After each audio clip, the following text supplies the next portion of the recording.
જો આપ ચરોતર પંથકની અંદર તમે ઇન્વેસ્ટમેન્ટ કરી રહ્યા છો, તમારું હાઉસ કે પછી ફાર્મ હાઉસ કે પછી અન્ય કોઈ શોપ બાય કરી રહ્યા છો, તો જેન્યુઅન બિલ્ડર કે જેન્યુઅન ડેવલપર પાસેથી જ ખરીદવાનો આગ્રહ રાખજો. કારણ કે આજે એક ચોંકાવનારો ખુલાસો જે કરવા જઈ રહ્યો છું, કારણ કે કરમસદના એક બિલ્ડરે એનઆરઆઈ ગ્રાહક પાસે ₹1,70,00,000 મકાન વેચી અને છેતરપિંડી આચરી છે. જી હા, નમસ્કાર દર્શક મિત્રો, અર્બન ગુજરાતના ડિજિટલ પ્લેટફોર્મમાં આપનું હાર્દિક સ્વાગત છે. હું છું આપની સાથે આપનો મિત્ર મનન હિંગુ. દર્શક મિત્રો, આજે વાત કરવા જઈ રહ્યા છું અધિરાજ બંગલોઝ કે જે કરમસદ વિદ્યાનગર રોડ ઉપર તારા ટાવરની સામે એક સોસાયટી આવેલી છે, અધિરાજ બંગલોઝ કે 6 મકાનની સોસાયટી છે અને ટેલિન પ્રોજેક્ટ્સના નામે આ સોસાયટી ચાલી રહી હતી. સૌથી પહેલા તો વાત કરીશ પરિમલ ભગવત પ્રસાદ પટેલ કે જે મૂળ યુએસએ ના રહેવાસી છે ને હાલ અત્યારે તેઓ આણંદમાં રહે છે. પરંતુ આ જે ટેલિન પ્રોજેક્ટ્સના જે બિલ્ડર છે ચિંતન સંઘવી, આ નામ એટલા માટે જોરથી બોલું છું કે તેની ઉપર એક ફરિયાદ પણ છેતરપિંડીની દાખલ થઈ છે આણંદ ટાઉન પોલીસ સ્ટેશનની અંદર અને 30 થી 35 દિવસ જેટલી જેલ પણ કાપીને ચિંતન સંઘવી બહાર આવ્યો છે. અત્યારે જામીન ઉપર તે બહાર છે, પણ તેને છેતરપિંડી શું આચરી છે? સૌથી પહેલા તો કહીશ કે જ્યારે પરિમલભાઈ પટેલે 10/1/2021 ના રોજ ચિંતન સંઘવી પાસેથી, એટલે કે ચિંતન સંઘવી એટલે કે ટેલિન પ્રોજેક્ટ્સ પાસેથી જ્યારે એક એમઓયુ કર્યો. ચિંતન સંઘવી અત્યારે એવું કહી રહ્યો છે કે ભાઈ આ ટેલિન પ્રોજેક્ટ મારું છે જ નહીં, આવું કહી રહ્યો છે, પણ તમામ પુરાવા અમારી પાસે છે. ટેલિન પ્રોજેક્ટ્સ પાસેથી આ એક એમઓયુ થયો છે પરિમલભાઈ પટેલનો કે જેની અંદર એમઓયુ ની અંદર 6099 સ્ક્વેર ફૂટની વાત થઈ છે, જ્યારે દસ્તાવેજ થયો છે 2180 સ્ક્વેર ફૂટનો. સાથે જ હવે છેતરપિંડી શું થઈ? તો પહેલું એમઓયુ ની અંદર 1,70,00,000 ની અંદર 6099 સ્ક્વેર ફૂટની વાત થઈ. ત્યારબાદ જે દસ્તાવેજ થયો એટલે કે 2180 સ્ક્વેર ફૂટનો દસ્તાવેજ થયો, સૌથી પહેલી છેતરપિંડી એ કરી. ત્યારબાદ બીજો દસ્તાવેજ કરવાનું કીધું હતું, પરંતુ દસ્તાવેજ ન કર્યો. વાત આટલેથી નથી અટકતી.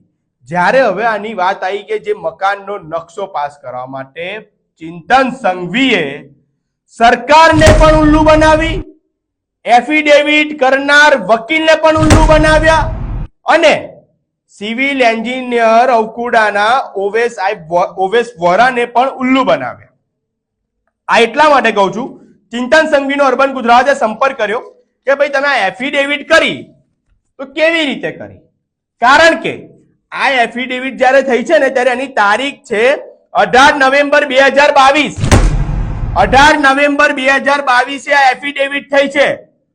પણ હવે વાત એવી આવી, હવે ચોંકાવનારો કિસ્સો એવો કે 18 નવેમ્બર 2022 પરિમલ ભગવત પ્રસાદ પટેલ ઇન્ડિયામાં હતા જ નહીં, તો પછી એ ચિંતન સંઘવીએ એફિડેવિટ કરી કેમની? ચિંતન સંઘવી એવું કહે છે, અમારી પાસે તેમનું એક રેકોર્ડિંગ છે અને એવું કહે છે કે આ કોઈ એફિડેવિટ નકશા પાસ કરાવવાની એ બધી મેં કરાઈ નથી, નકશા પાસ કરવાનું કામ પરિમલભાઈનું. પણ હવે સાચી વાસ્તવિક સુધી પહોંચવું તો જરૂરી છે ને. ચિંતન સંઘવી, વાસ્તવિકતા સુધી અમે પહોંચી ગયા છે કે આ એફિડેવિટ છે ચિંતન સંઘવીએ કરાવી છે, એનો પુરાવો છે અમારી પાસે. જી હા, અમે નોટરીને ફોન માર્યો, નોટરી બાદથી અમે સિવિલ એન્જિનિયર સુધી પહોંચ્યા. સિવિલ એન્જિનિયરનું નિવેદન આવ્યું છે કે ભાઈ અમને પણ ગોળ ફેરવ્યા છે આ ચિંતન સંઘવીએ, અમને પણ ઉલ્લુ બનાવ્યા છે. જોઈ લે પહેલું કે શું કહે છે સિવિલ એન્જિનિયર. મારું નામ ઓએસઆઈ વોરા છે, કન્સલ્ટિંગ સિવિલ એન્જિનિયર અવકુડામાં રજીસ્ટર છું. આ એફિડેવિટ મને ચિંતનભાઈ સંઘવીએ રેડી કરીને આપી હતી, જે અવકુડામાં મેં અપલોડ કરી હતી 18/11/2022. એ આદિરાજ બંગલોઝના બિલ્ડર ચિંતનભાઈ સંઘવી છે. સાંભળી લીધા ને સિવિલ એન્જિનિયરના શબ્દો? હવે તો બોલો સાચું કે જુઠ્ઠી એફિડેવિટ કરી છે નકશો પાસ કરવા માટે, અવકુડાની અંદર ખોટી એફિડેવિટ કરી છે. આ અકરાઈને એટલા માટે બોલવું પડે છે કે તમારા લીધે બીજા બિલ્ડરોનું નામ ખરાબ થઈ રહ્યું છે. એનઆરઆઈ લોકોને અહીંયા આગળ ઇન્વેસ્ટમેન્ટ કરતા પણ ક્યાંક લોકો પર ભરોસો કરતા પણ હવે એ લોકો અચકાય છે અને એટલા માટે બોલવું પડે છે. તમારી એક છેતરપિંડીથી કેટલાય લોકોને ઇફેક્ટ પડે છે, પણ દરેક બિલ્ડર આવા નથી હોતા. દરેક બિલ્ડર પોતાના ગ્રાહકને પરિવારની જેમ સાચવે છે, પરંતુ આવા બિલ્ડરોના લીધે ક્યાંક બીજા બિલ્ડરોનું નામ છે તે ખરાબ થઈ રહ્યું છે ને એટલા માટે હું નામ જોગ બોલી રહ્યો છું. ચિંતન સંઘવીએ આ જે ખોટી એફિડેવિટ કરી છે, અવકુડાને પણ ગોળ ફેરવ્યું છે, નોટરીને પણ ગોળ ફેરવ્યું છે અને સિવિલ એન્જિનિયરને પણ ગોળ ફેરવ્યો છે. ચિંતન સંઘવી એફિડેવિટનો જવાબ કોણ આપશે? આ ખોટે દસ્તાવેજ પુરાવા કર્યા એનો જવાબ કોણ આપશે? આની પણ હવે અવકુડાએ ફરિયાદ દાખલ કરવી જોઈએ, કારણ કે જ્યારે આટલી ખોટી એફિડેવિટ જો તમારે ત્યાં થતી હોય તો પછી હવે એનો જવાબ કોણ આપશે? એક સવાલ એ થઈ રહ્યો છે. એફિડેવિટની વાસ્તવિકતા ત્યારે બહાર આવી કારણ કે પરિમલ પટેલે 22 ઓગસ્ટ 2022 હું ફરીથી તારીખ બોલું છું, 22 ઓગસ્ટ 2022 પરિમલ પટેલે ઇન્ડિયા છોડી દીધું હતું. એ યુએસએ માં હતા અને એફિડેવિટની તારીખ છે 18 નવેમ્બર 2022. સાહેબ, જે વ્યક્તિ ઇન્ડિયામાં જ નથી એના નામની ખોટી સહી કરી અને એફિડેવિટ કરવામાં આવી છે. આ પીબી પટેલ નામની આ ખોટી સહી છે અને એટલા માટે આ ખોટી સહી છે કારણ કે અમારી પાસે પરિમલ પટેલના તમામ પુરાવા છે. પરિમલ પટેલ ઇન્ડિયામાં હતા જ નહીં, બરાબર. પરિમલ પટેલની સહી સાચી છે એના પણ અમારી પાસે પુરાવા છે.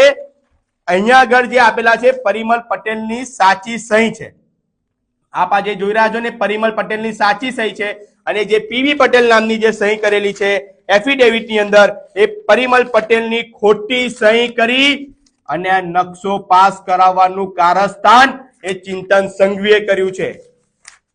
એટલે આવા બિલ્ડરોથી ખાસ કરીને સાચવજો, કારણ કે આમાં ક્યાંક તમે પણ મુશ્કેલીમાં મુકાઈ શકો છો. જેમ અત્યારે એનઆરઆઈ ગ્રાહક અત્યારે છેલ્લા કેટલાક દિવસથી એ કોર્ટના ધક્કા ખાઈ રહ્યો છે, પોલીસ સ્ટેશનના ધક્કા ખાઈ રહ્યો છે અને એનઆરઆઈ વારે હેરાનગતિ થઈ રહ્યો છે. સવાલ તો એ થઈ રહ્યો છે કે જ્યારે આટલી મોટી છેતરપિંડી કરી અને આ બિલ્ડર હજી પણ બેકઓફ બની રહ્યો છે, તેની પાસે અમારા અભદ્ર ભાષાની અંદર વાત કરતા રેકોર્ડિંગ પણ છે.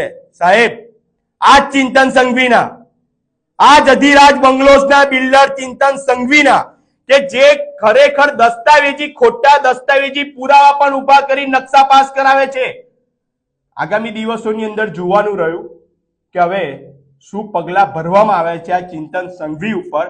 આ જ બાબત ઉપર આજે અર્બન ગુજરાતે આણંદના પ્રાંત અધિકારી શ્રી ડોક્ટર મયુર પરમાર સાહેબ સાથે પણ મુલાકાત કરી અને તેમને પણ આ સમગ્ર મામલે વાકેફ કર્યા. ત્યારે મયુર પરમારે પણ એક આશ્વાસન આપ્યું છે કે આ બાબત ઉપર તેઓ તટસ્થ રીતે તપાસ કરી અને આગળની કાર્યવાહી હાથ ધરશે. જોઈ લો આ વિડીયોમાં પ્રાંત અધિકારીએ પણ શું કહ્યું અને એનઆરઆઈ પરિમલભાઈ પટેલ પણ શું કહે છે. જોઈ લો આ વિડીયોમાં. પરિમલ ભગવત પ્રસાદ પટેલ, મૂળ યુએસએમાં ઇન્ડિયાના પોલીસમાં રહું છું. અત્યારે હું 100 ફૂટના રોડે હરિકુટી નંબર 12 નંબરમાં રહું છું. ચિંતન સંઘવી, અધિરાજ બિલ્ડર્સ, નંબર 4 નંબરનું મકાન લીધેલું, 6000 સ્ક્વેર ફીટ લેન્ડ એરિયા અને 3200 કે 3500 સ્ક્વેર ફીટનું બાંધકામ આપે આપણને અને 6 ગુઠાનો જમીન, 1,70,00,000 રૂપિયામાં.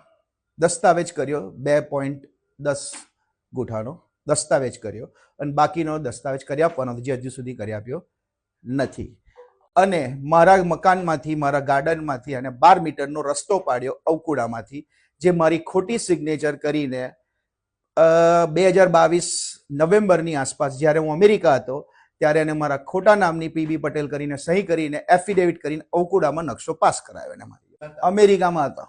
બસ પછી એને ખોટી હેરાનગતિ ચાલુ કરી, મારા માણસને કાઢી મૂક્યો નથી, વસ્તુઓ મારે એસી, મારા બધા જે ફિક્સર ફર્નિચર હતું મારે જૂના ઘરમાં લઈ જવાનું હતું, એને ગારાગારી કરીને માણસને કાઢી મૂક્યો, ખોટી ફરિયાદો કરી એને. પછી છેલ્લે એને મારી પણ એન્ટ્રી બંધ કરીને ઝાંપો બંધ કરી દીધો અને મારી પણ એન્ટ્રી એ ઘરમાં 4 નંબરની. એટલે અત્યારે હું મારા મમ્મી પપ્પાને ત્યાં રહું છું 100 ફૂટના. સદર બાબતે અત્રે ધ્યાનમાં લીધેલી છે. એને નિયમ અનુસાર ચકાસણી કરી, તેની માપણી કરી અને જો ગેરકાયદેસર બાંધકામ હશે તો તેને ટાઉન પ્લાનિંગ એક્ટ પ્રમાણે સેક્શન 35 પ્રમાણેની નોટિસ આપી અને દૂર કરવામાં આવશે.